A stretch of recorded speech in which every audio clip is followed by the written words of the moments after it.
मिलना चाहिए। वो न केवल उनका सम्मान होगा बल्कि पूरे के पूरे किसानों का सम्मान होगा। हम और जयंत चौधरी जी मिलकर के जो इस देश की हमारी पहचान रही है, गंगा जमुनी तहजीब, सदियों से हम लोग मिल करके रहे हैं। जो नकारात्मक राजनीति करते हैं उसका सफाया करना है, जो निगेटिविटी की बात करते हैं, निगेटिव पॉलिटिक्स कर रहे हैं, उनको हम दोनों मिलकर के पॉजिटिव पॉलिटिक्स और सकारात्मक दिशा में ले जाने का काम करेंगे। भारतीय जनता पार्टी को जहां अपने वादे याद रखने चाहिए, ये भारतीय जनता पार्टी के वो लोग हैं जिन्होंने कहा कि किसानों की हम आय दोगुनी करेंगे।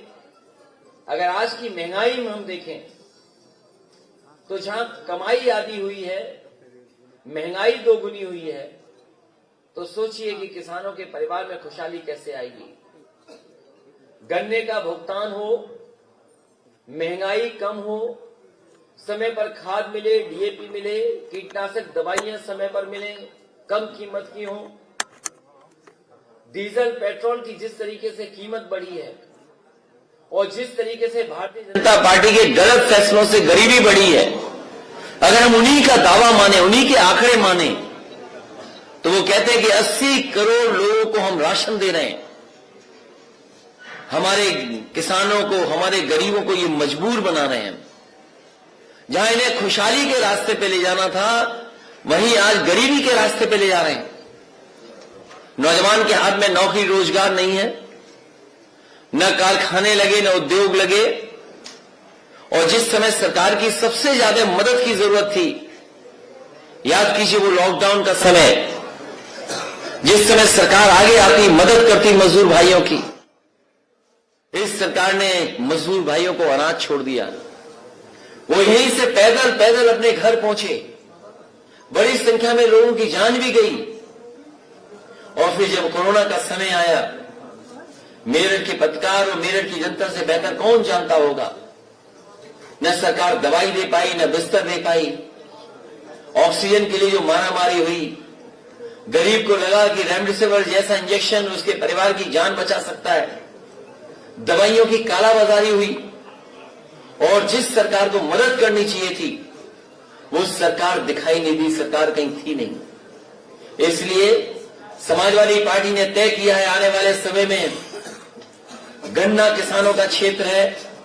जब जब समाजवादी सरकार आई है, किसानों की भलाई के लिए काम हुआ, किसानों के हित में काम हुआ है। समाजवादी पार्टी और आरएलडी ने तय किया है कि किसानों का 15 दिन में भुगतान होगा गन्ने का। और चाहे हमें अलग से कॉर्पस फंड या फार्मर्स रिवॉल्विंग फंड को बनाना पड़ेगा तो बनाएंगे।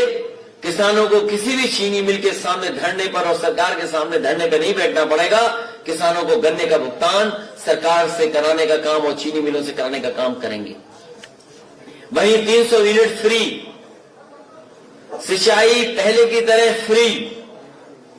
और जो हमारे सरकारी कर्मचारी जिनकी पुरानी मांग रही है कि वो पुरानी पेंशन बहाल हो, हम अपने तमाम कर्मचारी साथियों को कहना चाहते हैं, समाजवादी सरकार बनेगी तो पुनः पुरानी पेंशन को बहाल करने का काम सरकार में होगा। ये समाजवादी और आरएलडी दोनों के लोग आपको भरोसा दिलाते हैं। इसलिए हम दोनों साथ आए, गठबंधन के हमारे साथ प्रत्याशी हैं। मैं एक बार सभी प्रत्याशियों के लिए आपके माध्यम से मेरठ की जनता से अपील करता हूं कि इन सभी को ऐतिहासिक जीत दिलाइए।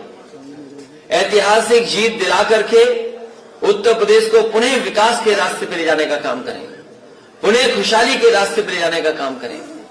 इस सरकार ने हर वर्ग के साथ धोखा किया है। इसलिए सबसे पहले सरकार में रहे पूर्व मंत्री शायद मंजूर जी की मदद करें। रफीक अंसारी हैं, अतुल प्रधान हैं, योगेश वर्मा हैं, गुलाम मोहम्मद साहब हैं, मनीषा अहलावत जी हैं, आदिल चौधरी जी हैं। मुझे पूरी उम्मीद है कि आपके माध्यम से मैं मेरठ की जनता से अपील करता हूं कि एक एक प्रत्याशी को ऐतिहासिक वोट देकर के ऐतिहासिक जीत दिलाने का काम करें। साथ ही साथ समाजवादी पार्टी के राजपाल सिंह जिलाध्यक्ष जी का धन्यवाद, मतलू गौर जी जो राष्ट्रीय लोकदल के अध्यक्ष हैं, मैं उनका भी धन्यवाद देता हूं। जो इस कार्यक्रम में लगातार कार्यक्रम को सफल बनाने का काम किया, उनका धन्यवाद। और सबसे विशेष आभार मैं प्रेस के लोगों का देना चाहता हूं कि इतनी विलंब से मैं आपके बीच में पहुंचा हूं, उसके बावजूद भी आप बड़ी संख्या में हैं। आपका बहुत बहुत धन्यवाद। और असली हकदार कोई अगर आज है आभार का, तो आप लोग हैं। हम दोनों लोग फ्री, एक मिनट हम पूछते रहिए एक में पूछिए, हम लोग जान ही रहे। अच्छा, हम लोग नहीं जा रहे हैं, अगर आप एक एक सवाल पूछोगे तो हम दोनों लोग मिलकर के जवाब देंगे आपको।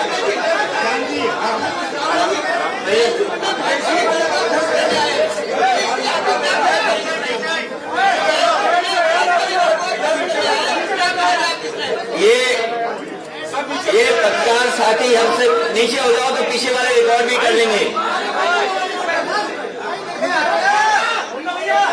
ये हमारे साथी ने पूछा है कि हम लोग कैसे ध्वस्त करेंगे।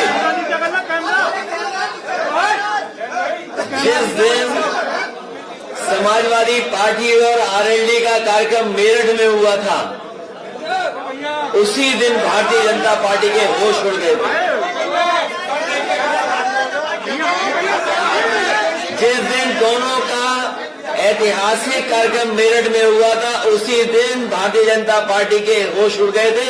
और इस बार तो किसान चुनाव लड़ रहा है, यहाँ का नौजवान चुनाव लड़ रहा है।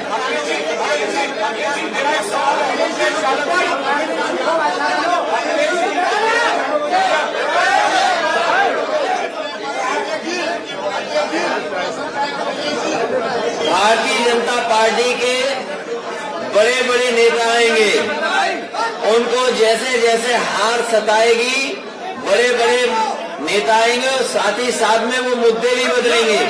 इसलिए हमारी समाजवादी पार्टी और राष्ट्रीय लोकदल का वही बुनियादी मुद्दे हैं कि किसान के हित में फैसले हों, नौजवान को रोजगार मिले, उद्योग कारखाने लगे, महंगाई कम हो, बिजली सस्ती हो।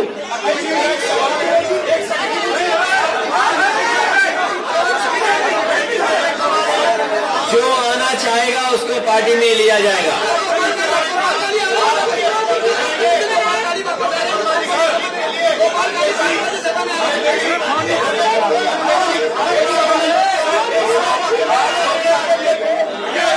अरे बड़ा महत्वपूर्ण सवाल पूछ रहे हैं।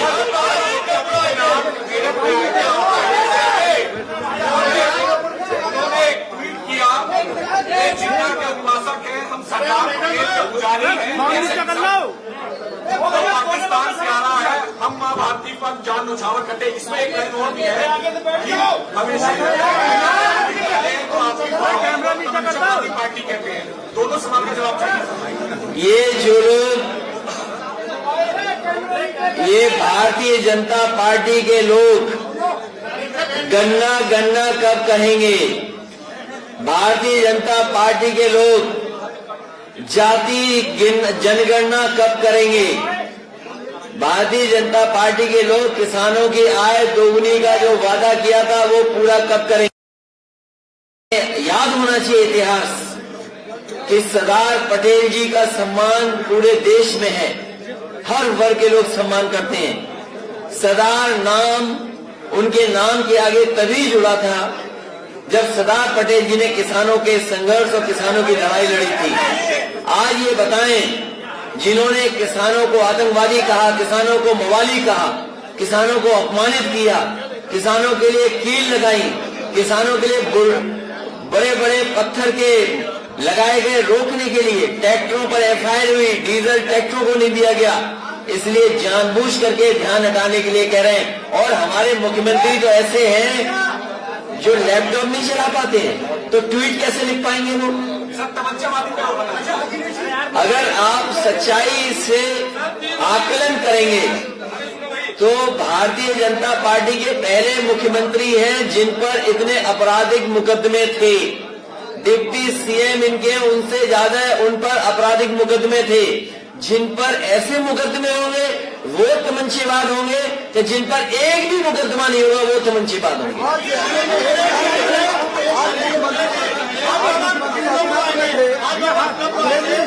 आज सालाना जो विराट सबसे जीतता है जिसकी पार्टी का उसकी सरकार बनती है। और मेरे साथी, ये आपको पता होगा कि भगवान कृष्ण न जाने कितनी बार हस्तिनापुर आए, और वो तो हमारे कुल के भी भगवान हैं। और हस्तिनापुर इस बार समाजवादी पार्टी जीतने जा रही है। और हस्तिनापुर के लिए अगर हमें विशेष पैकेज भी देना पड़े, जहां हम मेरठ में सबसे शानदार ऐतिहासिक किसानों के लिए जो शहीद हुए हैं, किसान स्मारक बनाने का फैसला हम दोनों ने लिया है। मेरठ में सबसे अच्छा शहीद स्मारक किसानों का बनाने का काम हम लोग दोनों मिलकर के करेंगे।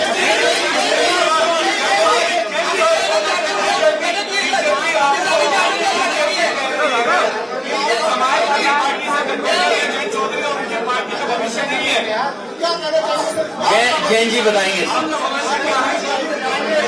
देखिए, बीजेपी वाले आपको बताना चाहते हैं कि आप खा सकते हो, क्या आप पहन सकते हो, आप नागरिक हो कि नहीं, आपका अधिकार क्या है।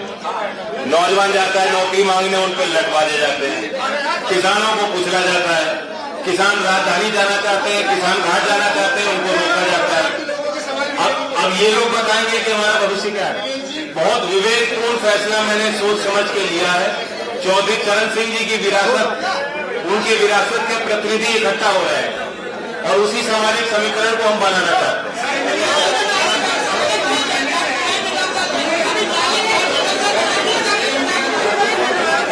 मुझे इस समाज से कोई मतलब नहीं है। मैं उस जाति से आता हूं, इसलिए वही सवाल मुझसे आप बार बार पूछें। किसान की बात करो ना। एक महिला पत्रकार की पहले सरकार है, आपके बारे में सिनेरियो ये बनाया जा रहा है कि समाजवादी पार्टी जब भी आ जाती है तो बदमाश हावी हो जाएंगे। आपके मुंह से एक शब्द नहीं निकला माननीय अखिलेश जी कि जब आएगी एनसीआर में जाके दे सकते थे। आप ये बताइए, सुनिए एक मिनट। बहुत सारे समाज ऐसे हैं बोलना इस समय आपकी तरफ आना चाहते हैं, लेकिन उनके दिमाग में डर बैठा है। मैं पत्रकार साथी का धन्यवाद देता हूं कि उन्होंने बहुत महत्वपूर्ण सवाल उठाया है। मैं आपको भरोसा दिलाता हूं पुलिस को लेकर के, अगर आप विभाग में और आपको पत्रकार भी जानते होंगे, पुलिस की सहूलियत के लिए दुनिया की जिस तरह बेहतरीन व्यवस्था है, समाजवादी पार्टी जो आज डायल 112 है, एक रिस्पॉन्स सिस्टम दिया था पुलिस को सबसे बेहतरीन। भविष्य में मैं आपको भरोसा दिला सकता हूं कि किसी तरीके से कोई कानून के साथ खिलवाड़ नहीं करेगा, और अगर कानून के साथ खिलवाड़ करेगा तो कानून के अंदर उसके ऊपर कड़ी से कड़ी कार्रवाई होगी। साथ ही साथ मैं आपको बताना चाहता हूं कि उत्तर प्रदेश में अगर हम आंकड़ों के हिसाब से देखें, एनसीआरबी का आंकड़ा देखें, तो आज उत्तर प्रदेश की कानून व्यवस्था पहले से खराब हुई है। भारतीय जनता पार्टी के सरकार को सबसे ज्यादा नेशनल ह्यूमन राइट कमीशन से नोटिस मिले हैं, और कोई सोच सकता है कि मुख्यमंत्री के गृह जनपद में एक व्यापारी कारोबार के लिए गया हो तो पुलिस ने पीट पट करके उसकी जान ले ली हो। और यही नहीं, पुलिस में कभी जेल में हत्या नहीं हुई होगी, किसी की जेल में हत्या हो गई। और मैं आपको कहना चाहता हूं और हमारे पत्रकार साथियों को कहना चाहता हूं कि कोई भी मुख्यमंत्री जेल में 3 घंटे नहीं रहा होगा। ये पहले उत्तर प्रदेश के मुख्यमंत्री हैं जिनके ऊपर न जाने कितने मुकदमे हैं, और किससे मिलने के लिए 3 घंटे जेल में रहे थे, किसके साथ चाय पी थी, किसके साथ बिस्किट खाए थे। कम से कम जो तमंचावादी बोल रहे हैं उन्हें इसका जवाब देना चाहिए कि 3 घंटे किस माफिया के साथ उन्होंने जेल में चाय और नाश्ता किया था।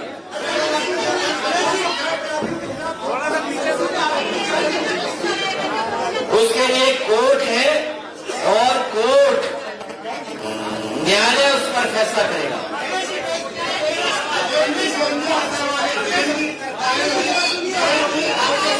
इनका हूँ इनका हूँ।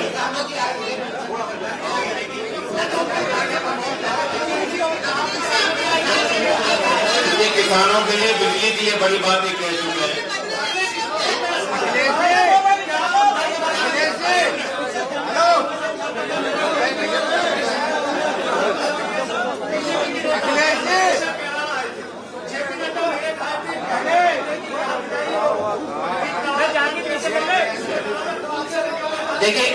देखिए उत्तर प्रदेश में चुनाव है, उत्तराखंड में चुनाव है।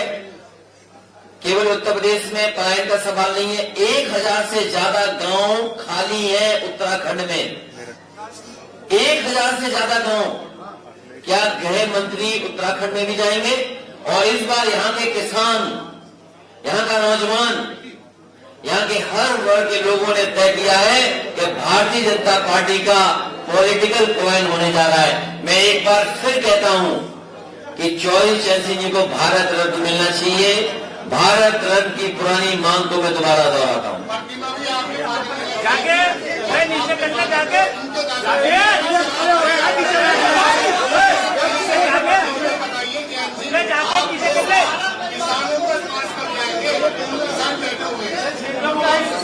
कौन से किसान की बात?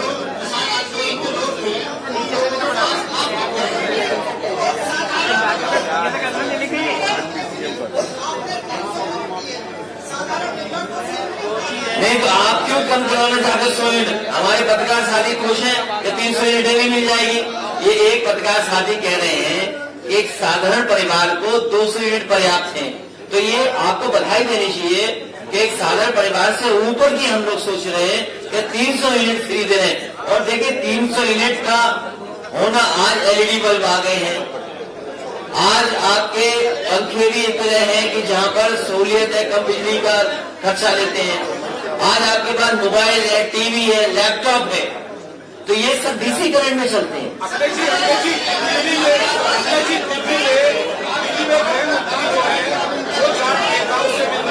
ये इसलिए मिलने हैं, इसलिए मिलने हैं मेरे पत्रकार साथी, वो इसलिए मिलने हैं क्योंकि जयंत चौधरी जी ने उनके दरवाजे बंद कर दिए।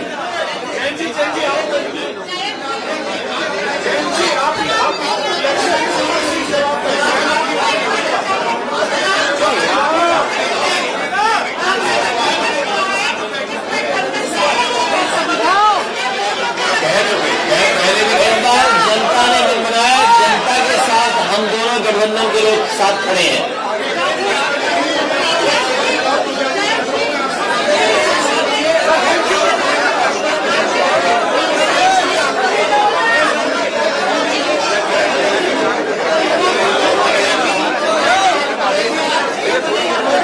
इसके साथ साथ ये जो पूर्व विधायक गोपाल काली जी, मुकेश शर्मा जी और डॉक्टर संदीप गुर्जर, जो अरे कहाँ आ गए आप लोग, मैं आपको पार्टी में शामिल कर रहे हैं, इनका मैं स्वागत करता हूँ, बहुत बहुत बधाई। और एक बार फिर समाजवादी पार्टी और आरएलडी के जितने भी प्रत्याशी हैं, मैं उनको स्वागत करता हूँ, बधाई देता हूँ। हमारे प्रेस के साथियों, टोप थमाया तुम्ही ने था, ओ, ओ,